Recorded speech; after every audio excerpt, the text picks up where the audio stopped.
السلام عليكم السلام عليكم السلام عليكم ورحمة الله وبركاته.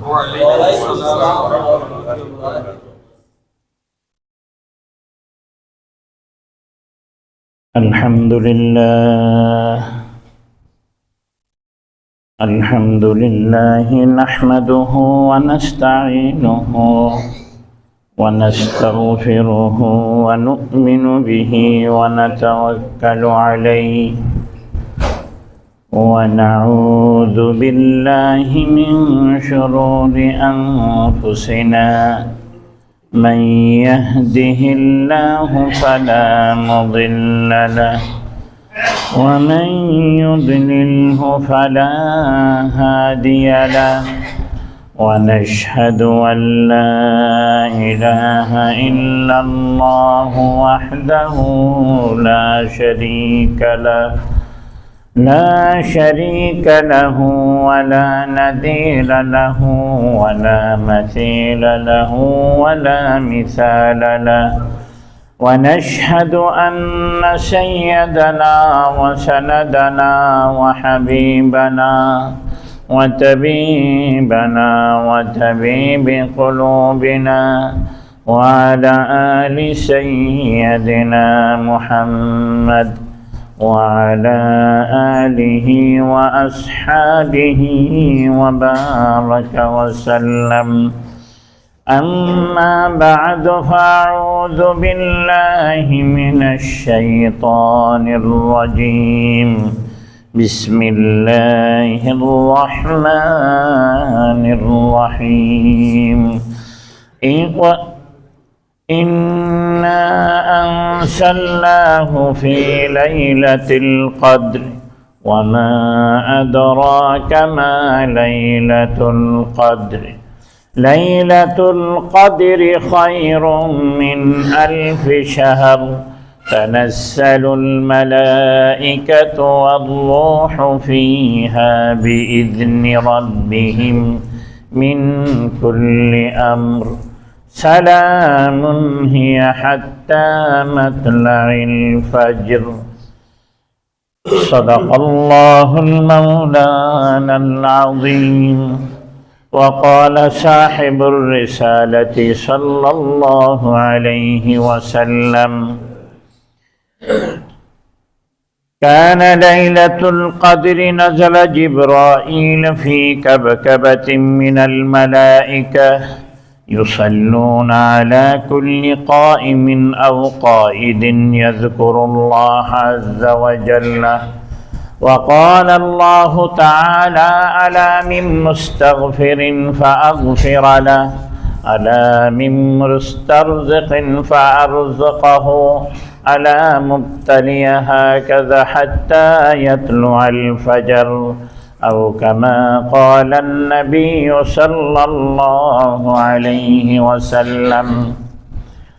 وصدق رسوله النبي الأمي الكريم، وصدق من الشاهدين والشاكرين، والحمد لله رب العالمين. حمد تعریف اس خدا کی جس نے بخشا زندگی.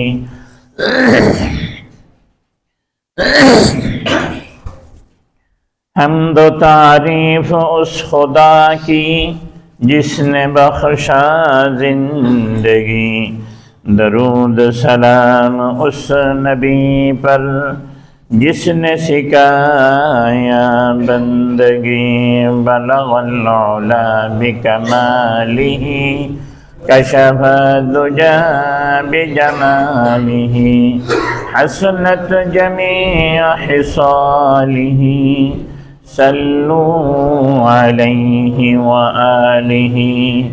اللهم صل على سيدنا ونبينا وشفيعنا وحبيبنا ومولانا محمد صلى الله عليه وعلى آله وأصحابه وبارك وسلم. الحمد لله ثم الحمد لله.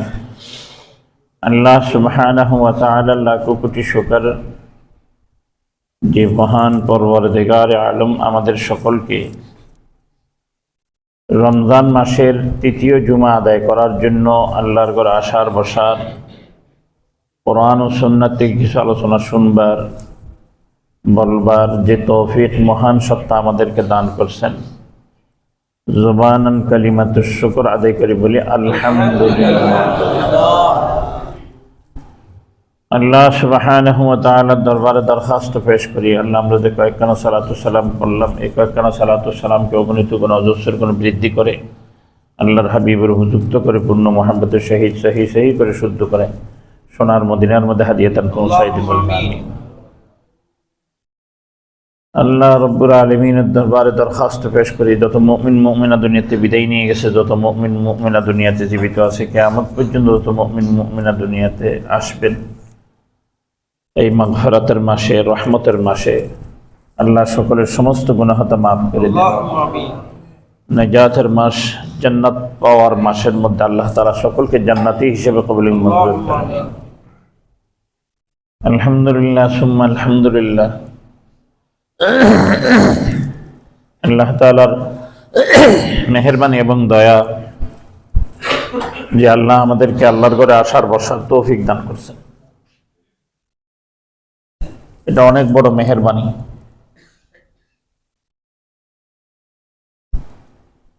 আমি আজকে কি বিষয়ের উপর আলোচনা করব, এটা যখন কোরআন শরীফের আয়াত এবং হাদিসে মুবারাকা শুনলেই সকলে বুঝতে পারছে কি বিষয়ের উপর আলোচনা করব। কিন্তু এর পূর্বে একটা জিনিস, সেটা হচ্ছে এটাই যে মানুষ এখন জানে অনেক বেশি, এত জানে কিন্তু আমলের মধ্যে মানুষ কমজোরি, দুর্বল। আল্লাহ সুবহানাহু ওয়া তাআলা এই যে ব্যক্তি এরকম জানে কিন্তু কাজ করে না, কর্ম করে না, আমলের মধ্যে আসে না, এই জিনিসটাকে উদাহরণ হিসেবে মুরব্বীরা, বড়রা তারা বলছেন, আল ইলমু বিলা আমালিন কাশাজারাতিন বিলা সামারিন। বলে ইলম আছে কিন্তু আমল নাই, জানা আছে কর্ম করে না। নামাজের ফজিলত সম্পর্কে জানে, নামাজ পড়ে না। রোজার ফজিলত সম্পর্কে জানে, রোজা রাখে না।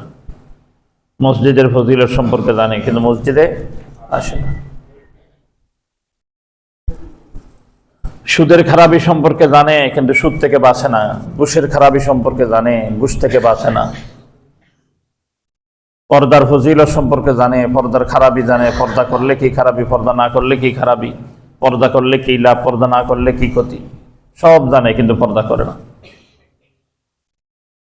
নেশা করা কি ক্ষতি, নেশা না করলে কি লাভ, এটা সব জানে কিন্তু এরপরও নেশা করে। অর্থাৎ জানার পরও মানা নাই। এটাকে উদাহরণ দিছে আল ইলমু বিলা আমালিন কাশাজারাতিন বিলা সামারিন। ওই বৃক্ষের ন্যায়, যে বৃক্ষ খুব সুন্দর কিন্তু ফল দেয় না, তার পাতাও কোনো কাজে আসে না, তার কোনো ধরনের কোনো কিছু মানুষের কাজে আসে না। এরকম বৃক্ষ যেরকম অকেজু, জানে মসজিদে আসার ফজিলত, নামাজের ফজিলত, জামাতের ফজিলত সব জানে কিন্তু নামাজ পড়ে না, মসজিদে আসে না, রোজা রাখে না। বলছে এরকম জানাটাও এরকম ফলবিহীন গাছের মতো হয়ে যাবে, কোনো দাম থাকবে না ওই ব্যক্তির। তাহলে জানার দাম, জানার নাম দাম নয়, মানার নাম দাম। জানলাম আমি দামি হয়ে গেলাম তা না, আমি মানলাম দামি হয়ে গেলাম। আল্লাহ তাআলা তো এমন ভাবে উদাহরণ দিয়ে দিছে, ফামাসালুহু কামাসালিল কলব, বলে এটা হচ্ছে বেওয়ারিশ লাশের, বেওয়ারিশ কুকুরের মতো। সব কিছু জানে কিন্তু কেউ করায়ত্ত থাকে না, ইবাদত বন্দেগী করার জন্য আল্লাহর কাছে ধরা দেয় না। অন্য জায়গায় আল্লাহ তাআলা বলতে গিয়ে বলেন কামাসালিল হিমারি ইয়াহমিলু আসফারা, বলে তো গাধার মতো। বলে গাধার পিঠের উপর যে কিতাব বোঝায় উঠাই দিছে, বই উঠাই দিছে, কিন্তু গাধার খবরই নেই। এখন আমারও জানা আছে, মানা নাই। আমাকে আল্লাহ তাআলা এই সম্বোধন করে আল্লাহ তাআলা করছেন। কিন্তু ভাইও, যখন আপনি জানবেন এবং মানবেন, জানা এবং মানার মধ্যখানে আল্লাহ তাবারক ওয়া তাআলা বলতেছেন, তোমার জন্য বান্দা কিছু ইমতিহান থাকবে, পরীক্ষা থাকবে। তুমি যে বেশি জানো এটা বোঝা যাবে তুমি বেশি মানার কারণে। আর তুমি যখন বেশি মানবে, আমি আল্লাহ তাআলা তখন তোমাকে বেশি পরীক্ষা করব, বেশি পরীক্ষা করব। পরীক্ষা কি নিয়ে করবে? আল্লাহ সুবহানাহু ওয়া তাআলা বলতেছেন, ওয়ালানাবলুওয়ান্নাকুম বিশাইইম মিনাল খাউফ ওয়াল জু' ওয়া নাকসিম মিনাল আমওয়াল ওয়াল আনফুসি ওয়াস সামারাত ওয়া বাশশিরিস সাবিরিন। আল্লাহ তাআলা বলেন, ওয়ালানাবলুওয়ান্নাকুম বিশাইইম মিনাল খাউফি ওয়াল জু'i ওয়া নাকসিম মিনাল আমওয়ালি ওয়াল আনফুসি ওয়াস সামারাত ওয়া বাশশিরিস সাবিরিন الذين إذا أصابتهم مصيبة قالوا إنا لله وإنا إليه راجعون أولئك عليهم صلوات من ربهم ورحمة وأولئك هم المهتدون. আল্লাহ সুবহানাহু ওয়া তাআলা বলেন, ওয়ালানাবলুওয়ান্নাকুম বিশাইইন, আমি তোমাকে কিছু জিনিস দিয়ে পরীক্ষা করব, ইমতিহান করব। পরীক্ষায় যদি তুমি পাশ করতে পারো তাহলে তুমি সফল, মুহতাদুন, তুমি হেদায়েত প্রাপ্ত বান্দাদের অন্তর্ভুক্ত হইতে পারবে। আর তুমি যদি এই পরীক্ষার পাশ করতে না পারো তাহলে তুমি হেদায়েত প্রাপ্ত বান্দার অন্তর্ভুক্ত হইতে পারবে না। এই পরীক্ষা ওই বান্দার জন্য হবে যে বান্দা জানে এবং আবার আমল করে।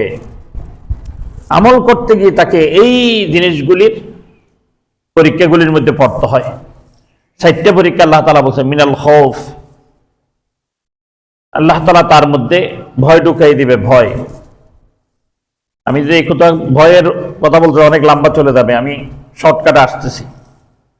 ওয়াল জু', আল্লাহ সুবহানাহু ওয়া তাআলা বলতেছেন ক্ষুধা, ক্ষুধা, ক্ষুধার ইমতিহান বেশি দিয়ে দিবে। ওয়া নাকসিম মিনাল আমওয়াল, মালের ক্ষয়ক্ষতি হয়ে যাবে। ওয়া নাকসিম মিনাস সামারাত, এবং তার জানের ক্ষতি হয়ে যাবে।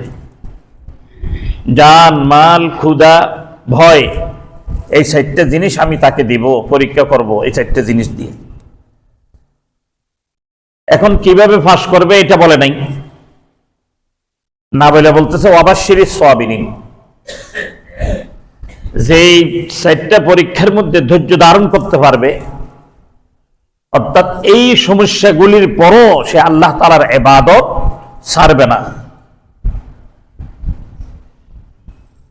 ইবাদত দৃঢ়তার সহিত করে যাবে, ওইরকম ব্যক্তিকে আমি সাবের হিসেবে বলতেছি। সে ধৈর্য ধারণকারী, ওই ধৈর্য ধারণকারীর জন্য সুসংবাদ রয়ে গেছে। কিন্তু ধৈর্যটা ধরবে কেমনে, এটা আগে আল্লাহ তাআলা তালিম দিচ্ছে, সুসংবাদটা পরে বলতেছে। সুসংবাদের মধ্যে 2টা, একটা হচ্ছে যে পরকালের জন্য সুসংবাদ, আর একটা হচ্ছে দুনিয়ার জন্য সুসংবাদ। কিভাবে ধৈর্য ধারণ করবে? আল্লাহ সুবহানাহু ওয়া তাআলা বলতেছেন, তুমি ধৈর্য যদি ধারণ করতেছ তাহলে তোমাকে এই গুণগুলি আসতে হবে। আল্লাযীনা ইযা আসাবাতহুম মুসিবা, যখন তোমার উপর বিভিন্ন মুসিবত চলে আসবে, ক্ষুধার মুসিবত, ভয়ের মুসিবত, মালের মুসিবত, জানের মুসিবত, এই মুসিবতগুলি যখন তোমার মধ্যে চলে আসবে, বিপদগুলি যখন তোমার মধ্যে চলে আসবে, ক্বালু, তুমি বলো, জবানও বলো, দিলে বিশ্বাস করো, ইন্না লিল্লাহ, ইন্না লিল্লাহ, ইন্না লিল্লাহ, আমি তো আল্লাহর জন্য, আমি আল্লাহর জন্য।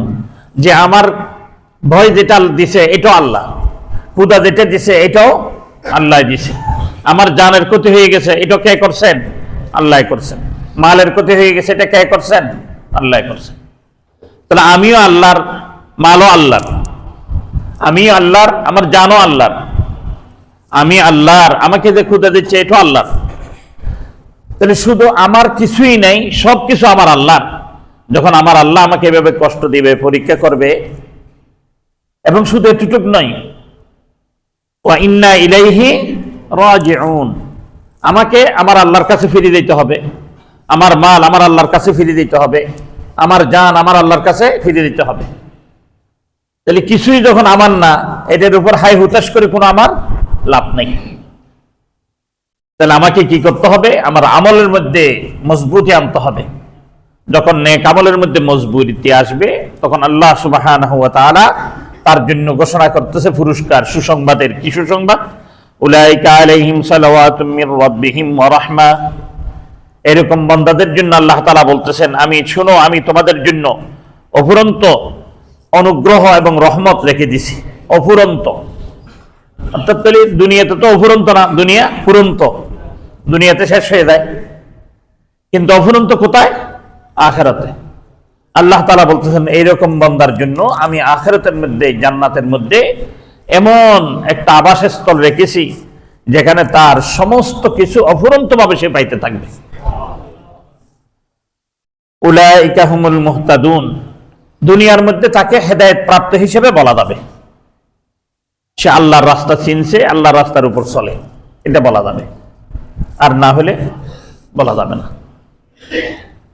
আমি এই কথাটার অবতারণা এই জন্যই করছি যে আমরা যখন ইবাদতের কথা সকলে শুনতেছি, প্রতি বছর শুনি, প্রতিটা মসজিদে, খাস করে আজকের দিনে এমন কোন মসজিদ নাই আমার মনে হয় না, প্রত্যেকটা মসজিদে ইতিকাফের উপর আলোচনা চলবে এবং লাইলাতুল কদরের উপর আলোচনা চলবে। আমার জানা নাই, হয়তো কেউ অন্যদিকে কথা বলতেও পারে, কিন্তু সুন্নাহ হচ্ছে কি, যখন কোন একটা ধর্মীয় কর্মের আমলের তাকাদা চলে আসে, ওটার উপর উম্মতকে খবর করে দেওয়া, জানাইয়ে দেওয়া, এটা সুন্নাহ, আল্লাহর নবীর সুন্নাত। তো এই জন্য আমি কোরআন শরীফ থেকে সূরাতুল কদর তেলাওয়াত করছি, আর বাইহাকি থেকে একখানা হাদিসে মোবারকা তেলাওয়াত করছি। সূরাতুল কদরের মধ্যে আল্লাহ সুবহানাহু ওয়া তাআলা লাইলাতুল কদর সম্পর্কে সবিস্তার আলোচনা করছেন এবং লাইলাতুল কদরের সময় কতটুকু এটাও আল্লাহ তাআলা বলে দিয়েছেন, এবং লাইলাতুল কদরের ফজিলত কি এটাও আল্লাহ তাআলা বলে দিয়েছেন। তাহলে ফজিলত আল্লাহ তাআলার পক্ষ থেকে, তার সময় নির্ধারণ আল্লাহ তাআলার পক্ষ থেকে, কিন্তু তারিখ নির্ধারণ হয়নি, কোন দিন হবে এটা নির্ধারণ হয়নি। এটা নির্ধারণ করছে আল্লাহর নবী। তাহলে আল্লাহর নবী যেভাবে নির্ধারণ, কথাগুলি বুঝতে হবে। প্রথম বলতেছে যেটা লাইলাতুল কদরের ফজিলত আল্লাহ তাআলা বলে দিছে, সময়টা নির্ধারণ করে দিছে, কিন্তু বার বা তারিখ এটা নির্ধারণ করেন নাই। আল্লাহর নবী অনির্দিষ্টভাবে কিছু নির্ধারণ করে দিছে, অনির্দিষ্টভাবে কি করে দিছে? নির্ধারণ করে দিছে। যখন বান্দা এই আমলগুলির মধ্যে আসবে, এই ফজিলত তারা পাবে, তখন বান্দা বোঝা যাবে যে লাইলাতুল কদর সম্পর্কে যে বান্দা ইলম জানতেছে, যখন সে মানবে, এই জানা এবং মানার মধ্যখানে তার জন্য এই জিনিসগুলি আসতে পারে। আমি যদি না থাকি আমার পরিবার কিভাবে চলবে? ভয়। আমি যদি না থাকি পানিটা কে ছাড়বে? ভয়। আমি যদি না থাকি আমার বাচ্চাদেরকে কে স্কুলে নিয়ে যাবে আনবে? ভয়। আমি 10 দিনের জন্য মসজিদে চলে আসলে এটা হবে? ভয়। আমার জন্য বরাতের খানা কে আনবে? ভয়, ক্ষুধার যন্ত্রণা, এরকম বিভিন্ন জিনিস টানা তার মধ্যে আসবে, কিন্তু এর বান্দা এগুলিকে পরোয়া করবে না। এগুলি সব তুই ফেলে দিয়ে সে মসজিদের মধ্যে চলে আসবে, কারণ সে বুঝতে পারছে এই 10 দিনের মধ্যে এমন একটি রজনী রয়ে গেছে, এমন একটা মুহূর্ত রয়ে গেছে, যে মুহূর্তটার ফজিলতের বরকতেই আল্লাহ সুবহানাহু ওয়া তাআলা 2500 বছর যেই নবীর উম্মতরা ইবাদত করছে, আমার 60 বছরের ইবাদত ওই 2500 বছরের ইবাদতকে ডিঙ্গিয়ে ওনাদের আগে জান্নাতে প্রবেশ করবে বলে সুবহানাল্লাহ। এই জন্যই যখন বান্দার মধ্যে এই তড়প আসবে, যদি আমার এই জিনিসটা না হয়, তাহলে দেখা যাবে ওনারা 2500 বছর ইবাদত করে আমার আগে জান্নাতে যাবে, আমাকে প্রথমে জাহান্নামে যেতে হবে, পরে আবার ঈমানের কারণে জান্নাতে আসলে আসা যাবে আর কি। ইল্লা মাশা আল্লাহ, ইল্লা মাশা আল্লাহ। যদি ঈমান ঠিক থাকে তাহলে হয়তো আসলে আসা হবে, আমরা তো ওখানে ফিরে থাকতে হবে। দাবি করছি উম্মতে মুহাম্মাদিয়া, কিন্তু থাকতেছি জাহান্নামে। বা দাবি করি বাড়িওয়ালা, তাকি রাস্তায়, কি বলেন? দাবি করি কি বাড়িওয়ালা, তাকি কোথায়? রাস্তায়। দাবি করি উম্মতে মুহাম্মাদিয়া, থাকতেছি কোথায়? জাহান্নামে।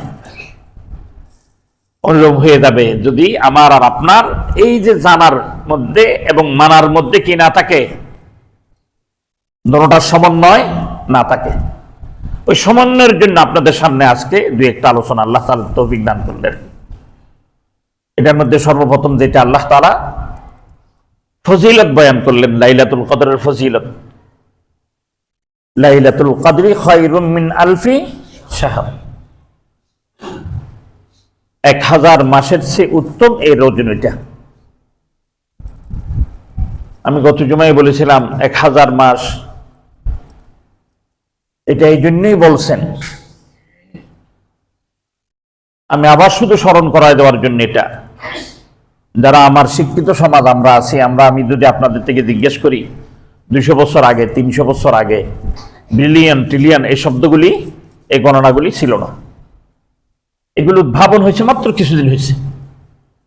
অনুরূপ যখন রাসূলুল্লাহ সাল্লাল্লাহু আলাইহি ওয়াসাল্লামের সময়কাল চলতেছিল, তখন 1000-এর উপরে কোনো গণনা ছিল না। ওই জন্য তখনকার উচ্চ গণনা যেটা ওইটাই বলা হয়ে গেছে। যদি ওই সময় যদি বিলিয়ন ট্রিলিয়ন থাকতো, তাহলে বলতো যে এত বিলিয়ন, এত হাজার বিলিয়ন, হাজার হাজার বিলিয়ন, হাজার হাজার ট্রিলিয়ন। অর্থাৎ এই জিনিসটা বুঝাই দিছে যে আসলে আল্লাহ তাআলা বলতেছেন, যদিও 1000 মাসের সমতুল্য সওয়াব দেওয়া হবে, কিন্তু এটা অফুরন্ত সওয়াব তার আমলনামায় দেওয়া হবে। এটা অফুরন্ত সওয়াব, এত সওয়াব, এত সওয়াব, এত সওয়াব তার আমলনামায় পৌঁছবে, বান্দা কল্পনাই করতে পারবে না এই সব কোথা থেকে আসলো। শুধু আসবে তা না, এটা তো ইবাদত করবেন নফল, ইবাদত করবে কি নফল। ওই দিন যদি আমি সমীকরণ আমি চাইছিলাম লিখে নিয়ে আসবো, আমার যেহেন অত থাকে না, ওই জন্য যদি কেউ এই রাত্রের ফরজ কমপক্ষে 3টা ওয়াক্ত ঢুকবে, একটা মাগরিব, একটা এশা আর একটা ফজর, এই 3টা ওয়াক্ত যদি সে পাই ফেলে, একটা ফরজ সিজদা দিলে আল্লাহ তাআলা 70টা ফরজ সিজদা দেওয়ার সওয়াব দিবে।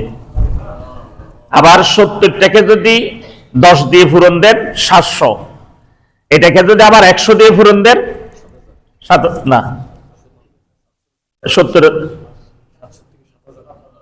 প্রথমে হচ্ছে 70কে 10 দিয়ে পূরণ দিলে 700, 700কে 100 দিয়ে পূরণ দিলে, 100 দিয়ে পূরণ দিলে 70,000। এই 70,000কে যদি আপনি এখন 1000 দিয়ে পূরণ দেন, কত যাবে? না, অনেক বেশি হবে। 1000, তো 1000কে আপনার 70,000 দিয়ে 1000কে কি দিতে হবে? পূরণ দিতে হবে। তো ওই জন্য ভাইও এত কোটি কোটি, আছে কোটি ধরলাম, ডাক্তার সাহেব বলছে 70 কোটি হবে, 70 কোটি ধরলাম। এই 70 কোটি সওয়াব একটা সিজদা, 70 কোটি সিজদা দিলে ওই সওয়াব হয়ে যাবে। তাহলে মাগরিবের নামাজের মধ্যে 6টা সিজদা, তাহলে কত কোটি হইল? এশারের নামাজে 8টা সিজদা, কত কোটি হইল? ফজরের নামাজের মধ্যে 4টা সিজদা, কত কোটি হইল? ওই জন্য তারাবিতে আমি ফরজটা হিসাব করতেছি, প্রথম ফরজ, এক ফরজ এটা গেল। এখন তারাবিতে যদি আপনি তারাবি ধরছেন, তখন বলতেছে নফল তাহাজ্জুদ করবে, কিয়ামুল লাইল করবে, ইত্যাদি ইত্যাদি ইত্যাদি ইত্যাদি ইত্যাদি। এই সমস্তগুলি যখন করবে, বান্দা যখন কালকে কিয়ামতের ময়দানে আমলনামা খুলবে, তখন দেখবে যে আচ্ছা ঠিক আছে, ফরজ এশারের এত পাইলাম, মাগরিব এত পাইলাম, ফজর এত পাইলাম, বাকি এগুলি আবার ফরজ কি যে সওয়াব। তখন আল্লাহ সুবহানাহু ওয়া তাআলা বলতেছেন, বান্দা রমজান মাস আমি আল্লাহ তাআলার জন্য, রমজান মাস কার জন্য? আর আমার হুকুম যে পালন করবে সে কি ফরজ পালন করবে না সুন্নাত পালন করবে? ফরজ পালন করবে। তাহলে তুমি যখন নাকি পালন করতে গিয়ে পালন করছো সুন্নাত, কিন্তু আমি ফজিলতের দিক দিয়ে তোমার এটা সুন্নাত রাখবো না। এটা আমি সুন্নতকে মুছে দিয়ে সব ফরজের সওয়াব দিয়ে দিলাম। বলেন সুবহানাল্লাহ। এই রমজানে যত ইবাদত করবে সব তো ফরজ হবেই। ওই রাত্রিটা পেয়ে যদি কেউ ইবাদত করতে পারে, সমস্ত নফলগুলি কোটি কোটি গুণে ফরজ ইবাদত করার সওয়াব তার আমলনামা জমা হয়ে যাবে। কারণ অন্যান্য উম্মত এত ফরজ পায় নাই।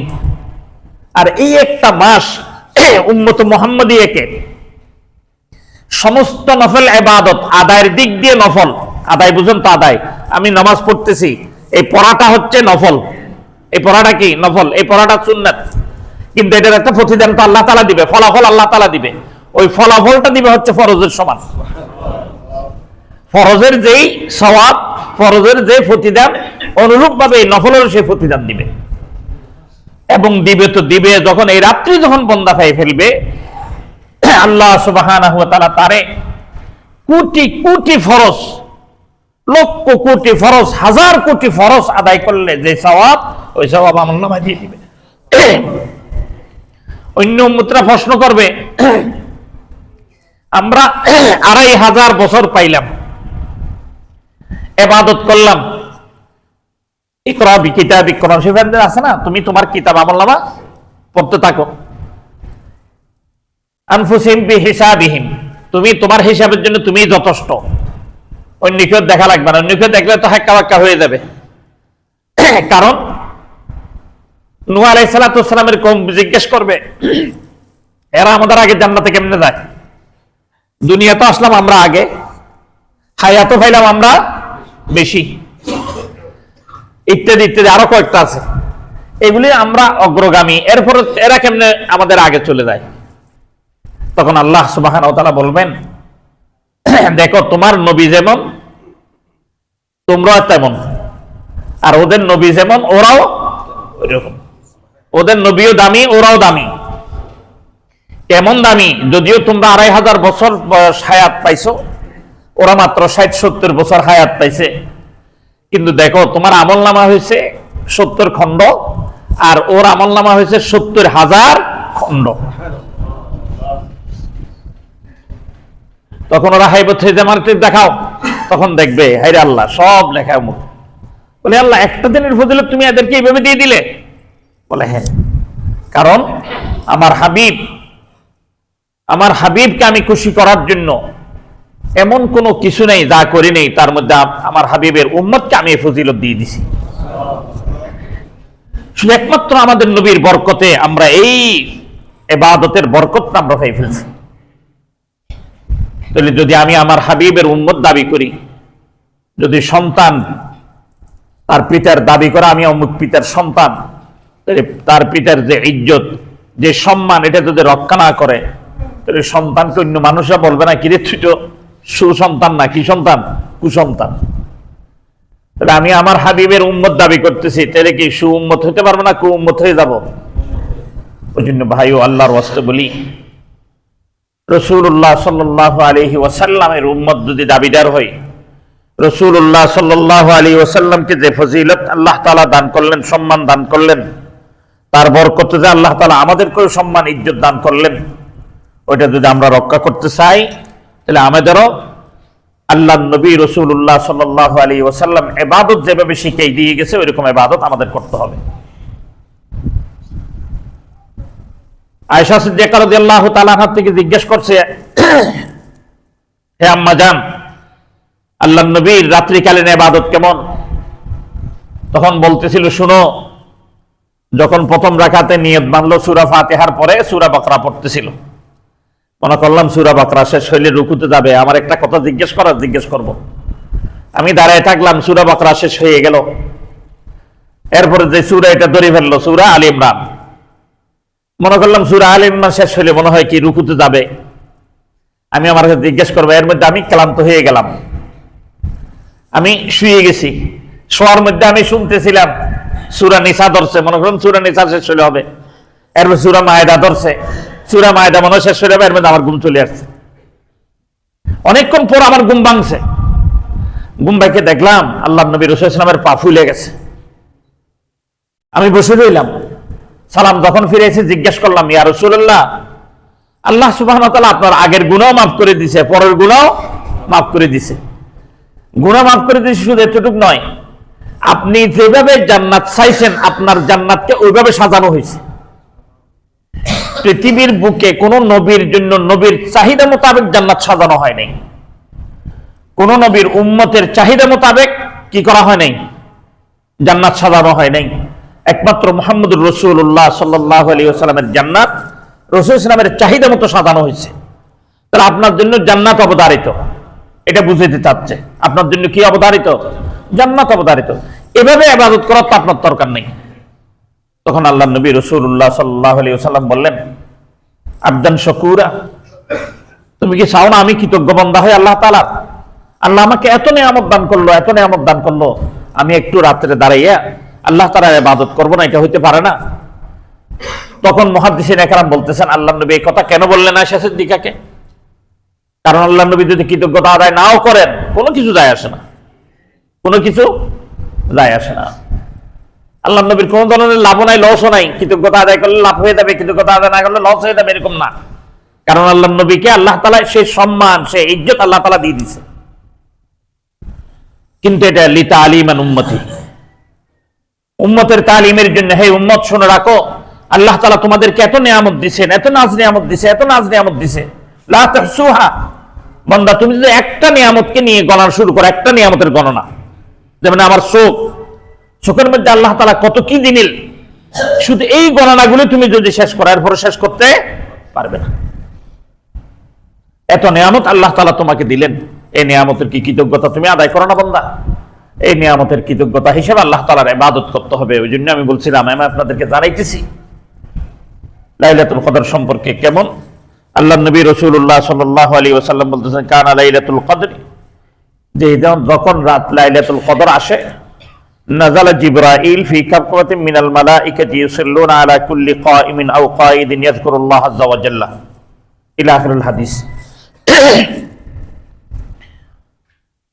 যখনই লাইলাতুল কদরের রাত্রি যেদিনেই হয়, ওই দিন যখন সূর্য অস্ত নিমিত যায়, আল্লাহ সুবহানাহু ওয়া তাআলা জমিনের যে আসমান, অর্থাৎ প্রথম আসমান যেটা আমরা বলে থাকি, ওখানে চলে আসেন এবং জিবরাইল আমিনকে অগণিত অজস্র ফেরেশতা দিয়ে দুনিয়াতে পাঠিয়ে দেওয়া হয় এবং তাকে বলা হয়, দেখো কে আছে দাঁড়ানো অবস্থায়, কে আছে বসা অবস্থায়, কে আছে জিকির করতেছে, কে আছে দ্বীনের ফিকিরের মধ্যে আছে, তাদেরকে দেখতে থাকো এবং তাদের কি চায় এটা আমার কাছে জানাও।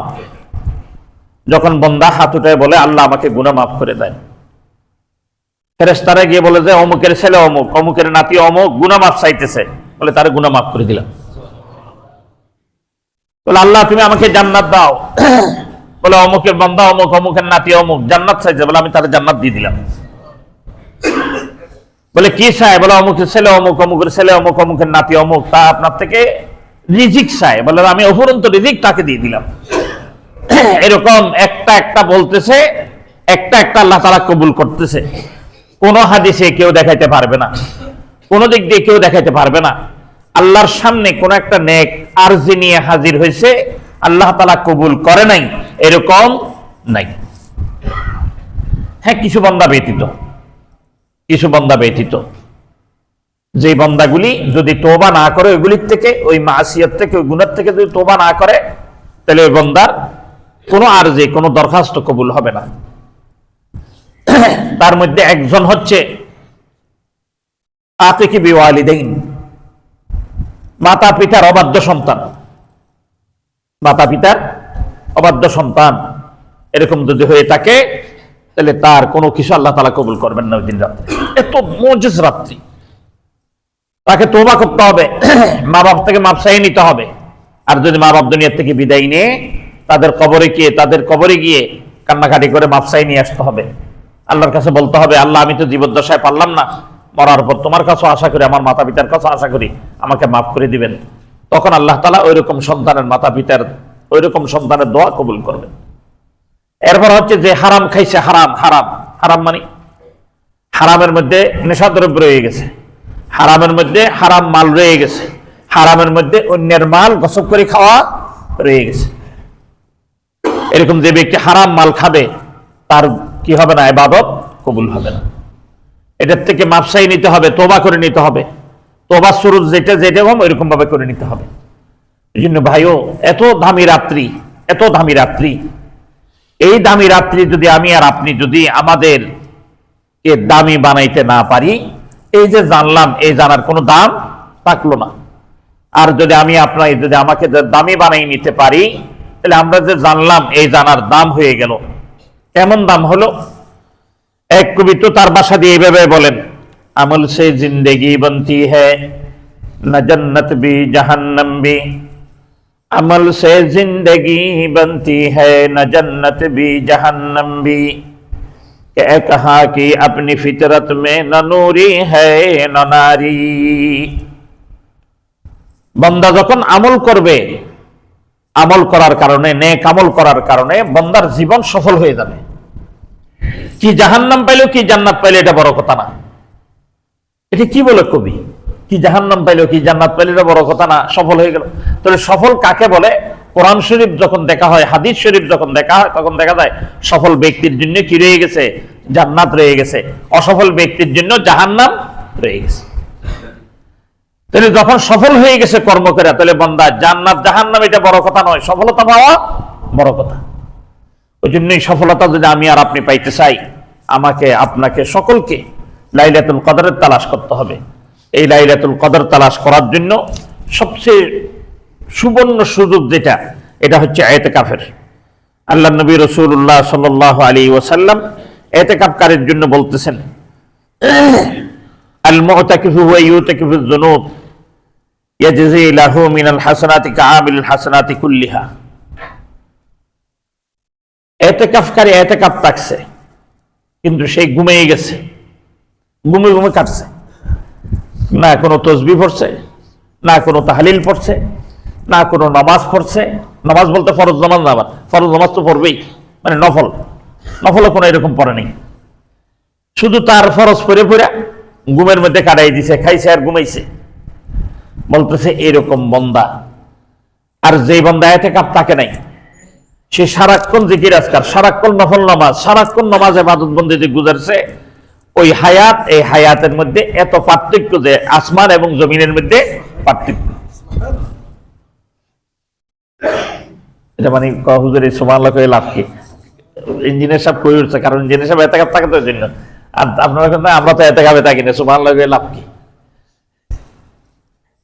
সুবহানাল্লাহ কইলে ইতিকাফ থাকা না থাকার সাথে সম্পর্ক না, কিন্তু সুবহানাল্লাহ গত রাত্রেই কইছি, সুবহানাল্লাহর কি ফজিলত বুঝে আসে না আমাদের।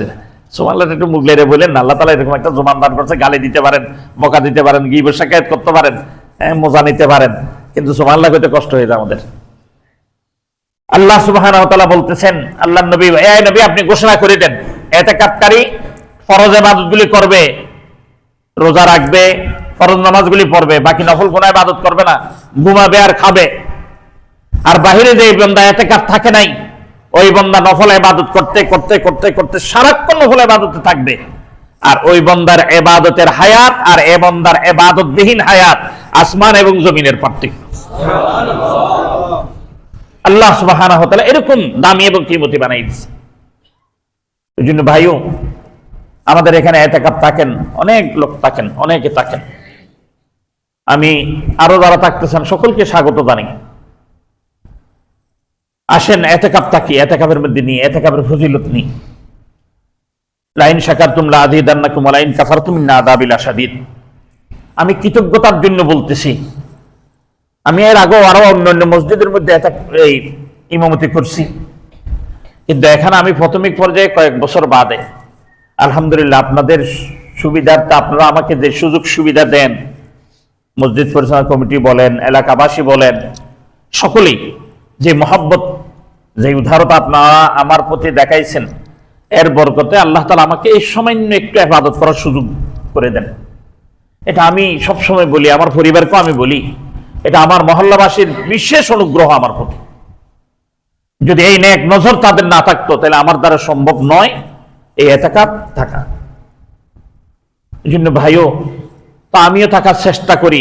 ইতিকাফ কতটুকু হয় না হয় এটা তো আল্লাহ তাআলা মালুম, জানেন, আমি তো আর জানি না। আমি অনুরোধ করব আপনাদেরকে, আপনারা যারা পারেন ইতিকাফের মধ্যে আসবেন, ইতিকাফ থাকবেন। ইতিকাফ অত্যন্ত দামি জিনিস। আর আল্লাহ সুবহানাহু ওয়া তাআলা এটা বিশেষ একটা শুকরিয়া। আমি জানি না এখানে ঢাকা শহর আর কয়েক মসজিদ আছে এরকম, থাকতেও পারে, থাকবে না এরকম না, কিন্তু আলহামদুলিল্লাহ এই মসজিদে আজকে 3 বছর থেকে না 3 বছর থেকে না 4 বছর এরকম 3 বছর না 3 বছর থেকে আলহামদুলিল্লাহ ওনারা একটা নিজাম বানাইছেন, বিশেষভাবে এই যে আমার সামনের কাতারে যারা আছেন তাদের মধ্যে যারা এতেকাফ থাকেন তাদের মেহমানদারির ব্যবস্থা করেন। এরপরও আমি বলি ফজিলতটা আমি করব নেক আমল, ফজিলতটা ওনারা এভাবে নিয়ে যাবে তা হয় না। যারা আমরা এতেকাফে আসবো তারাও ইনশাআল্লাহ খেদমতের জন্য তৈয়ার থাকবো।